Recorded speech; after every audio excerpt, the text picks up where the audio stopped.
Welcome back to Justice. We continue tonight with our big story, the release of this explosive memo and the continued fallout. Here with her take on it all, conservative columnist and best-selling author Ann Coulter. All right, Ann, I want you to take a look at this. We've got MSNBC Rachel Maddow. That's it. That's all they've got. This is what all the hype was about? For what is it, 2 weeks now they've been hyping this? I will admit to being shocked that this is what they released. It was just kind of like a sad trombone. We only bring that out for very special occasions. So you have a memo that's been declassified, and in the memo they say that Andrew McCabe used a document that he said he couldn't have gotten a warrant without, that was full of lies, and he didn't tell the court about the bias of individuals involved or that a candidate paid for it. Your take? Well, for one thing, we now know what complete liars the Democrats and all of these hysterical, alleged national security and law enforcement experts are about, oh, it's going to blow up any sort of, we'll have terrorist attacks. What will we do if this memo comes out? And then it comes out, oh, that's all it is. Well, there were people who had seen the memo who knew what the information was. And I think at this point, their argument is the fact that and by the way, it makes me totally love, and I think it makes most Americans love Trump even more. It really, it illustrates the point that it was always Donald Trump against both the Republican and the Democratic Party. It is Washington, D.C. against the people. And when you see the way high-level officials, not, as everyone has said, the rank and file, but high-level officials at the FBI were using documents funded by the Hillary campaign, someone who hated Donald Trump and didn't want him elected. And by the way, who started the whole Russia investigation? I don't think a big enough point has been made of this. It was Peter Strzok. Right. He was the one who started the investigation. He's the one who's texting with his mistress. But I do think that Rosenstein probably, there are two separate issues. One is the Rosenstein, the civil liberties violations. Right. And I think Rosenstein should probably go. I don't know why Trump was ever... You think? Why was Trump ever hiring members of the swamp to begin with? I'm kind of mad at Trump for that. There are plenty of lawyers out in America who went to Harvard, too. You didn't have to move somebody over from the swamp, so he deserves what he gets. But now that he's found out, he should fire Rosenstein. Mueller, however, he hasn't done any of this. The danger with Mueller is he's looking like Patrick Fitzgerald. Remember the one independent counsel we had? Yes, I do. There was no crime. Right. And so all these people on TV keep talking about a perjury trap. They obviously have not the first idea what a perjury trap is. It's not just putting someone under oath when, ooh, you know what the truth is, we think this person is going to lie. No, it's when you are putting people under oath when there's no crime. Yeah. And that's what Patrick Fitzgerald did. He found out there was nothing illegal about revealing a name, and then he puts all these people under oath. Somebody disagrees. Somebody, yeah. And you find, and so if there is no crime here, and it's looking like there's no crime, remember that the entire Russia argument, the entire Russia collusion argument, comes from these four members who, they weren't members of Trump's staff. They were hangers on mostly. It's Roger Stone, great guy, but he keeps offering to testify publicly. Let's try to. You have Carter Page. Carter Page, Papadopoulos. You have Sessions and Papadopoulos. Every single one of them has fallen apart, and all you hear them say on the other networks and the Democrats is, well, this could be part of an obstruction of justice. Well, number one, no, if there's no crime, he shouldn't be putting anyone. But and number collusion, two, by the way, is not a crime. You can't put 0 plus 0 plus 0 together. So at this point, I think we have a reason to ask, what is it that Mueller's investigating? The whole thing was smoke and mirrors created by the swamp. Okay, it's not just smoke and mirrors created by the swamp. It is worse than that. It's going to one of the highest courts in the country. Right.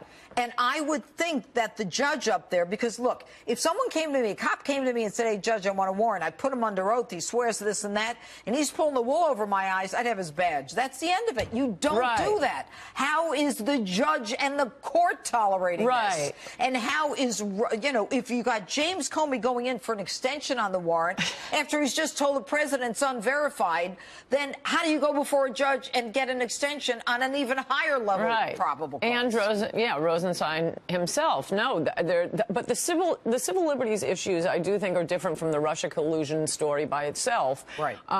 It just seems to me both of them are falling apart.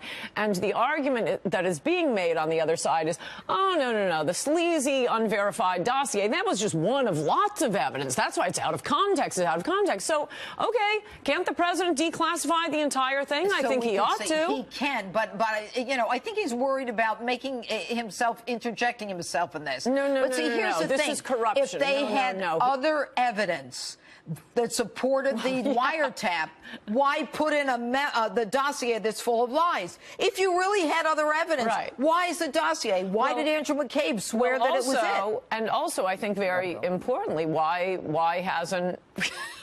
Why are you bothering with the Manafort stuff and the little cheap stuff if they have proof that Carter Page was conspiring on behalf of Donald Trump to inject millions of dollars into the campaign? Well, we would have indicted the president already. Well, but here's the thing: Carter Page is walking around because he hasn't done anything apparently, and you got Manafort indicted for something that is fruit of the poisonous tree, for which he should move to have the charges. But also is not Coulter. collusion. It's not collusion, and Coulter. Thanks. We could go on for an hour. The big question now for President Trump and the country is whether the revelations in that FISA memo are reason enough to end Robert Mueller's Russia investigation. Let's ask former FBI spokesperson John Iannarelli in Minneapolis, and with me here in Washington, David Rifkin, an attorney who served in both the Reagan and Bush 41 administrations. David, I want to start with you. Should this Mueller investigation be ended with what you know now? I would not say it should be ended, but it certainly is troubling. And if further investigation reveals that there are additional misconduct that led to the Mueller investigation. Well, this memo says that the FISA warrants were applied for with the essential element in those warrants being the dossier. They admitted a material fact to the FISA judge, namely that the dossier was an Oppo research document from Trump's opponent. Which they did not tell the FISA court. Right, but I'm curious about why you say this is just one, you know, if they find out more. I mean, what else could there, I mean, I guess there could be more, but isn't that enough? I mean, if you are essentially lying to a federal judge in the middle of a political campaign 2 weeks before an election, and doesn't that show a motivation that's not exactly pure as the driven snow? No, but of course, it's very troubling. It should be investigated. Troubling? But Mueller himself or his staff are not directly involved in this. I would rather focus on what... Yeah, but it was started, David, because... No, I understand the fruit of a poisonous tree. But look, even if there is no Mueller investigation, what happened here is enormously troubling. It's a serious misconduct by the FBI and DOJ. Let's get to the bottom of it. Let's prosecute the people involved. I would rather focus on the merits of a case versus talking about, at this stage, what are its implications. John, I think the FBI today, if I were a veteran of the FBI, I wouldn't be mad at the Trump people or Nunes. I'd be mad at the leadership of the FBI who allowed the agency to be politicized and, frankly, used in many ways by people who had an agenda against this candidate, Trump, and then after the election, President Trump. I think the FBI agents were used, and the upper echelon on the FBI made huge judgments of error at the very least. I think there's many people today inside and outside the FBI that feel exactly the same way. First and foremost, there is no reason an investigation of this magnitude should be run out of FBI headquarters. The Washington field office has 1,000 agents, teams of people that do this sort of thing. This is a problem of management to have let the executive leaders allow this to occur. That's one of the things Director Wray needs to address and address immediately. Well, I still am trying to figure out why Director Wray was saying there's a grave concern about releasing this memo. The memo has nothing classified in it. There are no sources, no methods, no compromised foreign agents' names, none of that. Like all of that. Why were they putting out, including Wray, why were they putting out these false justifications for keeping that memo secret? That, to me, is very concerning. And I have no reason to not like Christopher Wray. I'm sure he's a wonderful person. But Why are you saying it's going to be grave damage? People doing the grave damage to the FBI or the FBI leadership. Simple answer, because it looks bad for the FBI. It's pure self-protection, which dovetails with the fact that it took over a year to turn this over and required a threat of a contempt. Explain what you're saying. To slow it down. It took a year for the congressional committees to get this information. Oh, from the FBI. It's like pulling teeth. It took a threat of contempt. It's pulling teeth. It's nothing to do with classified information. It has to do with the fact this is a serious misconduct that makes FBI look bad. What should happen now that serious investigation? Well, let me just flag one thing. Yeah. It's not just what was in this application. The timing is very, very suspicious of the application.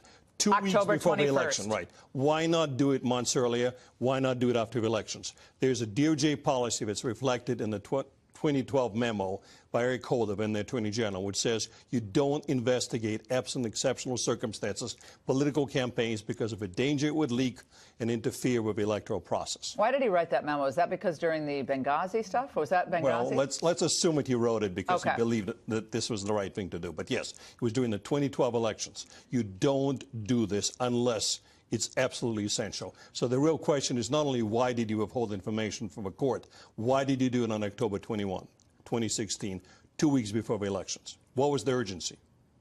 John, what happens to the leadership of the FBI now, given what we learned today in this memo? And we're hearing that there's more to come. This is just the tip of the iceberg as to what we're going to learn. And I can't wait to see what it is. But what should happen, John?